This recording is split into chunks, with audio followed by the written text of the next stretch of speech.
This is the beginning of a truth series, and it starts with Charles Taze Russell, the so-called founder of what became Jehovah's Witnesses. His followers weren't called witnesses back then, they were Russellites.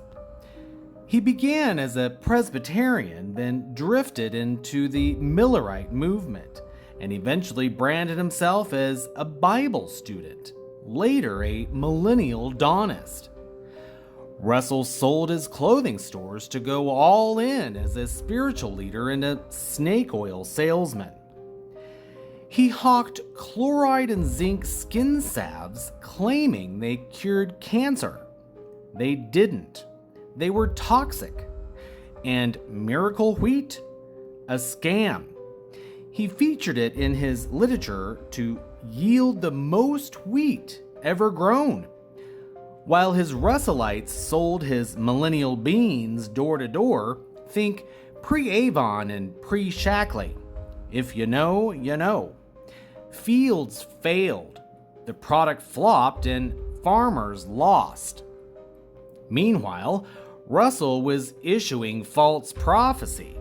Jesus would return invisibly in 1914. Instead, World War I arrived.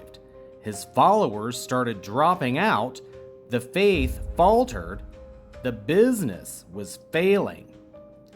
2 years later, in 1916, Russell dies unexpectedly on a train trip in Texas after the wheat scandal, the boardroom tensions, and the failed doomsday clock.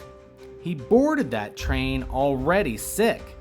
The records say cystitis, a bladder infection, urethritis, a urinary tract infection, and cardiac complications.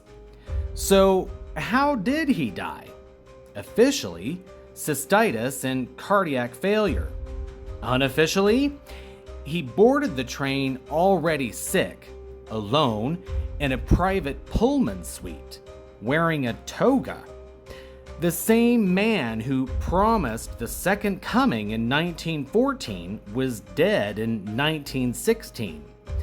Bladder infections like that don't just happen. Not to men, not without reason. STD, poisoning, assassination. One thing's for sure, when a prophetic king dies just in time for a hostile board takeover, it wasn't the wheat that killed him. And the war for his kingdom was just beginning. If that's how the founder went out, imagine what came next. That's when the corporate takeover began. And that's where part 2 picks up, where key board members were already moving in and Judge Joseph Franklin Rutherford specifically positioning himself to seize control. Part 2 on the way. Rutherford, Beth Sarim, and the Watchtower power grab. Jehovah's Witnesses